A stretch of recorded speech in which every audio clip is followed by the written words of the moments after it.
Les développeurs back-end et front-end ne se parlent pas. Comment faire? Dans cet épisode, on va vous donner des pistes pour débloquer la situation. Je suis Jean-Pierre Lambert, coach agile indépendant et j'anime Scrum Life, la chaîne YouTube qui parle du quotidien des équipes agiles sans détour. Si c'est un sujet qui vous intéresse, abonnez-vous. Et pensez aussi à soutenir Scrum Life sur le Tipeee pour nous permettre de faire plus d'épisodes et de meilleure qualité.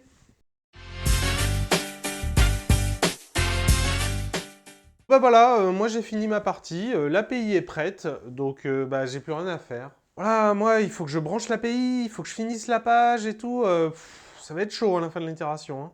Bon bah je vais commencer les tâches du prochain sprint moi du coup alors, hein. On est en revue d'itération, alors dites-moi, ça a donné quoi ce sprint? Ah bah super sprint, hein. Nous on a tout fait, on a même pu prendre de l'avance, donc top quoi. Nous, on n'a pas réussi à faire ce qui était prévu, hein. Donc si je résume bien, on n'a pas réussi l'objectif de l'itération, par contre vous avez fait des trucs en plus qui n'étaient pas prévus, c'est ça? Sale histoire, pas vrai? C'est pourtant ce qui arrive dans certaines équipes où on a mis ensemble les développeurs front-end et les développeurs back-end.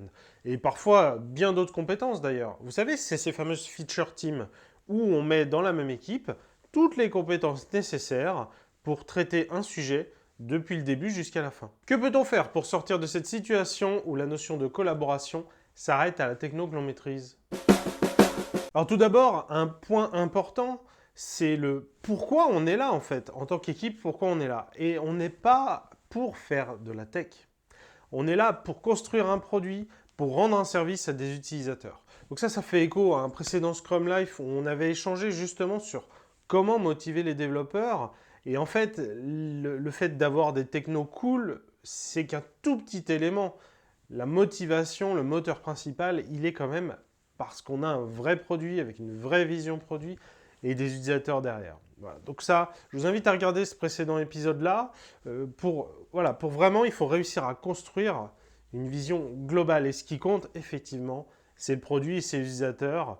Donc à partir de là, la techno que je maîtrise, c'est pas ça le plus important. Le plus important, c'est d'aider ses collègues pour qu'on construise ce produit et qu'on avance. Donc là, en fait, ce qu'on parle, hein, c'est du mindset, c'est vraiment l'état d'esprit. Pourquoi on est là en tant qu'équipe, pourquoi je suis là en tant que développeur.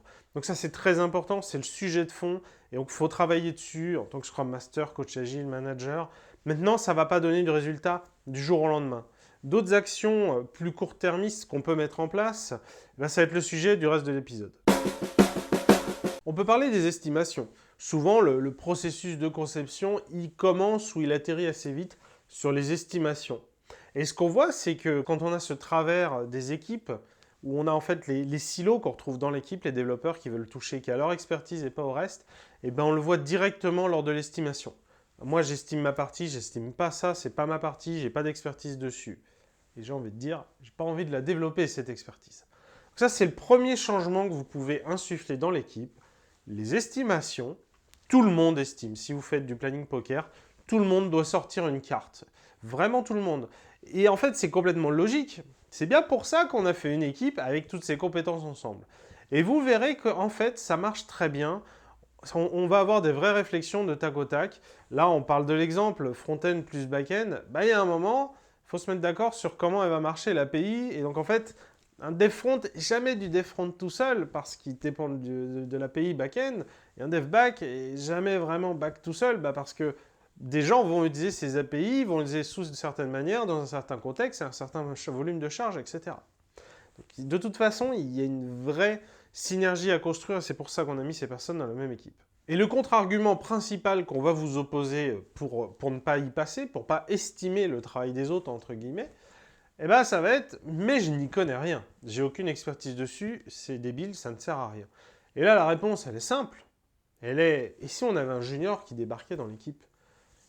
Il connaîtra rien non plus, il sort de l'école, il n'a jamais rien fait. Et on est pourtant très à l'aise de lui dire « écoute, tu vas développer sur cette stack, donc force-toi, estime, et c'est pas grave, tu vas te tromper, on va tenir compte du fait que tu es junior et que tu débarques et que tu connais rien, mais essaye, joue le jeu, va dedans, et puis on t'expliquera du coup pourquoi, entre guillemets, tu t'es trompé, si j'entendais qu'on puisse se tromper sur une estimation, on va t'expliquer, ah mais oui, mais là, il y a ces subtilités-là, etc. Et c'est ça qu'on veut retrouver en fait. D'accord, on est face à des développeurs qui sont plus du tout juniors, ce sont des experts, voire des experts renommés, mais on leur demande de devenir des juniors par rapport aux autres stacks qu'on a dans l'équipe.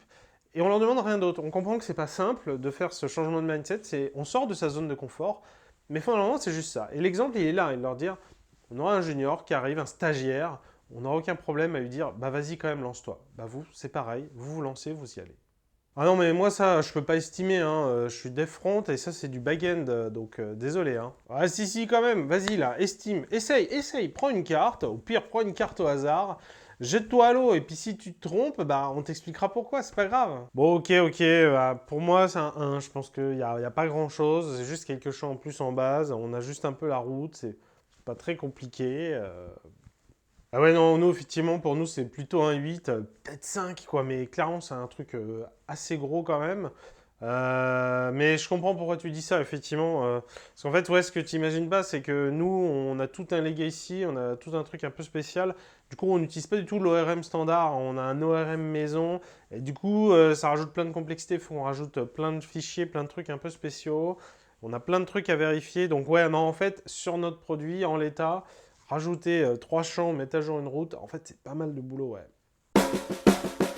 Ensuite, on peut parler des revues de code. Les code reviews, c'est quand même le moment idéal pour commencer à mettre les mains dans le code sans réellement coder. Salut, j'ai ouvert la merge request, j'ai regardé un peu le code, etc. Il y a plein de choses que j'ai pas compris. Est-ce qu'on pourrait passer un peu de temps ensemble parce que voilà, à première vue, il y a des choses qui me semblent un peu bizarres, mais je suis pas à l'aise forcément de les commenter tout de suite. T'as un peu de temps cet après-midi? Ouais, tu vois, c'est pour ça qu'on a fait toutes ces modifications, parce qu'il y a tout ce bus qui est là, qu'il faut qu'on maintienne à jour, etc. Donc ouais, ça nous rajoute des contraintes forcément, etc. quoi. Mais maintenant, je trouve quand même que ta remarque, elle est quand même pertinente. Je trouve ça intéressant. Ouais. Effectivement, on pourrait rajouter des adapteurs et faire un truc un peu différent. Donc ouais, c'est bien vu, ouais. Et puis bien sûr, encore mieux que les revues de code, le pair programming. On y va ensemble sur la tâche. C'est vraiment le meilleur moyen pour partager, pour apprendre, pour monter en compétences. Et oui, justement, tu vois là ici, effectivement, là, on a mis notre factory, ça permet de gérer le truc, etc., de manière un peu générique et de décorer les choses et tout. Donc c'est comme ça que ça fonctionne, du coup, ouais. Ah ok, non, je comprends ce que tu veux me dire. Bah, t'as raison, c'est clair. Hein. Bon, bah écoute, bah, du coup, on y retourne? Et les tests automatiques?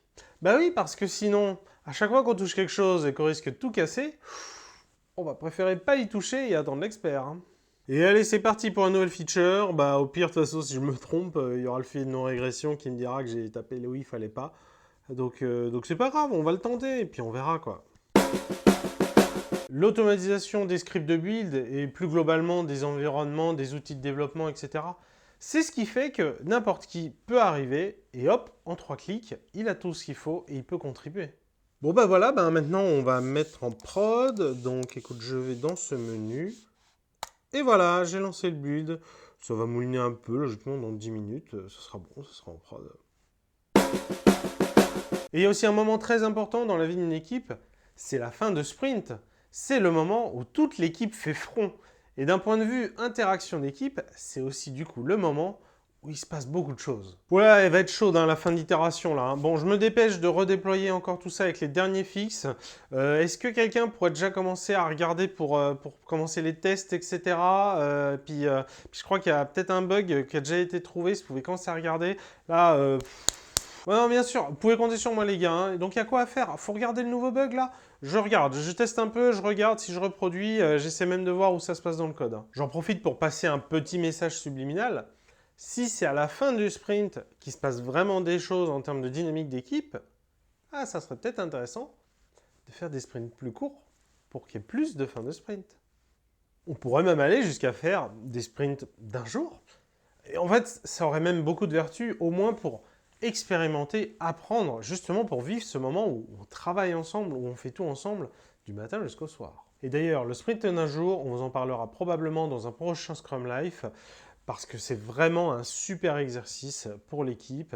Quelque chose à avoir dans votre mallette d'amélioration continue de l'équipe, je pense. Et si vous n'êtes pas en sprint, en itération, mais plutôt en flux continu, en Kanban, ça marche aussi.